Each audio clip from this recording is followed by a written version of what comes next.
నమస్తే, నేను మీ జర్నలిస్ట్ పండరి. మొత్తానికి ఈరోజు తెలంగాణ రాష్ట్రంలో మార్పు పేరిట అధికారంలోకి వచ్చిన కాంగ్రెస్ పార్టీని దాని దండను చూసుకొని ఈరోజు మరోసారి ఉద్యమ నేత అలాగే తెలంగాణ తొలి ముఖ్యమంత్రి కేసీఆర్పై ఇటు ఇండస్ట్రీ వైపు సినిమా ఇండస్ట్రీ వైపు దాడి జరుగుతూ ఉంది, లేకపోతే ఆంధ్రాకు సంబంధించినటువంటి పెత్తందారుల మీద దాడి జరుగుతూ ఉంది. ఈ నేపథ్యంలోనే మొన్న ఏదైతే ముందు నుంచి కూడా తెలంగాణకు వ్యతిరేకంగా ముద్రపడ్డటువంటి ఏదైతే పూరి జగన్నాథ్ తీసినటువంటి డబుల్ స్మార్ట్ సినిమాలో ఏదైతే కళ్ళు కంపౌండ్ సాంగ్లో కేసీఆర్ గారి వాయిస్ పెట్టేసి లేకపోతే హుక్ దాన్ని ఒక ఇప్పుడు ఏమంటావు అనే ఒక వర్డ్స్ను పెట్టేసి కూడా ఈరోజు ఆయనను మళ్ళొకసారి అవమానించే ప్రయత్నం చేశారు. దీని మీద కూడా యావత్ తెలంగాణ ఉద్యమకారులు అయితేనేంది, లేకపోతే తెలంగాణ యువకులైతేనేంది కూడా తెలంగాణ యువత అయితే కూడా భగ్గుమంటున్నాయి.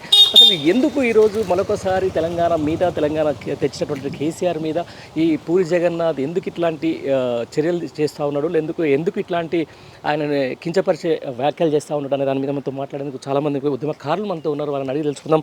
చెప్పండి బ్రదర్, మళ్ళీ లాస్ట్కి ఈరోజు ఎప్పుడైతే గతంలో కెమెరామెన్ గంగతో సినిమా తీసేసి కూడా అప్పుడు కూడా కొంచెం ఇబ్బందికరమైన పరిస్థితి తీసుకొని వచ్చి పూరి జగన్నాథ్ మళ్ళీ ఈరోజు ఒక కళ్ళు కంపౌండ్ పాటలో కేసీఆర్ గారి వాయిస్ని తీసుకున్నాడు. దీన్ని ఎట్లా చూడొచ్చు? ఈరోజు తెలంగాణ రాష్ట్రంపై కాంగ్రెస్ ప్రభుత్వం ఏర్పడ్డాక ఆంధ్ర పెత్తందారులది పెత్తనం ఎక్కడం జరిగింది. రేవంత్ రెడ్డి గారి చనువుతో ఆంధ్ర పెత్తనం ఎక్కింది. ఈయన తెలంగాణ ప్రాంతంపై, తెలంగాణ భాషపై, తెలంగాణ సంప్రదాయంపై పూరి జగన్నాథ్ గారు గతంలో గుర్తుపెట్టుకో, పూరి జగన్నాథ్ గతంలో కెమెరా బాబు రంగబాబు పవన్ కళ్యాణ్ సినిమాతో ఆనాడు మేము చేసిన దాడికి మర్చిపోయాం అనుకుంటా. మా కేసీఆర్, మా తెలంగాణ జాతిపిత అయినటువంటి వ్యక్తి కేసీఆర్ గారి భాషను వాడుకొని అసభ్యంగా ప్రవర్తిస్తే మాత్రం నీ సినిమాని అడ్డుకుంటాం. Telangana film chamber censor board కూడా దీనితో వెంటనే తొలగించాలి. లేని పక్షాన నీ సినిమా రిలీజ్ కానివ్వం, ఈ సినిమాని అడ్డుకుంటాం. తెలంగాణ భాషపై కానీ తెలంగాణ పైన కానీ ఎవరైనా కించపరిచి మాట్లాడితే భౌతిక దాడికి కూడా వెనుకపోమని చెప్పేసి తెలియజేస్తున్నాం. హెచ్చరిక. దీంతో పాటు మొత్తానికి ఇట్లా అంటే ఈరోజు తెలంగాణ రాష్ట్రంలో మళ్ళీ అంటే ఒక యూట్యూబర్కి సంబంధించిన లేకపోతే ఇన్స్టాగ్రామ్లో ఉన్నటువంటి వాయిస్లతో పాటు ఇలా కేసీఆర్ని కూడా ఆయన వాయిస్ను కల్పించేసి ఆయన కొంచెం కించపరిచే ప్రయత్నం చేస్తూ ఉన్నారు. దీన్ని ఎట్లా చూస్తారు ఉద్యమకారునిగా అంటున్నాం? కేసీఆర్ అని కించపరిస్తే వారికి భౌతిక దాడికి సిద్ధంగా ఉంటాం. ఎందుకంటే ఈరోజు తెలంగాణ రాష్ట్రం సాధ్యమైందే కేసీఆర్ వలన. తెలంగాణ సంస్కృతి సాంప్రదాయాలను గతంలో ఉమ్మడి ఆంధ్రప్రదేశ్లో వెనుకకు నెట్టడం జరిగింది. కానీ కేసీఆర్ గారు వచ్చినాక తెలంగాణ బోనాల పండుగ కానీ, తెలంగాణ బతుకమ్మ పండుగ కానీ, తెలంగాణ సాంప్రదాయాలను కానీ దానికి ఒక సంస్కృతి సారథ్యం పెట్టి దానికి ఒక చైర్మన్గా ఏర్పాటు చేయడం జరిగింది.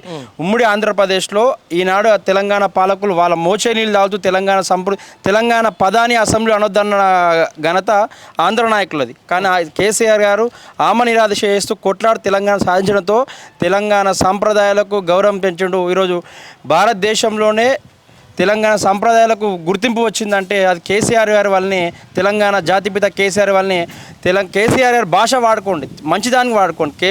మా యొక్క గౌరవాలని అగౌరవపరిస్తే భౌతిక దాడికి కూడా సిద్ధంగా ఉంటాం.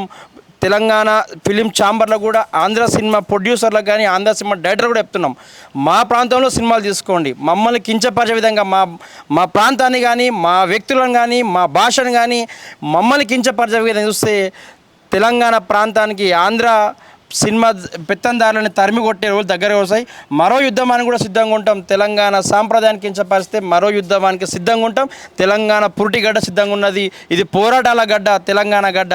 జై తెలంగాణ, జై కేసీఆర్, జై తెలంగాణ సంస్కృతి. ఓకే, మీరు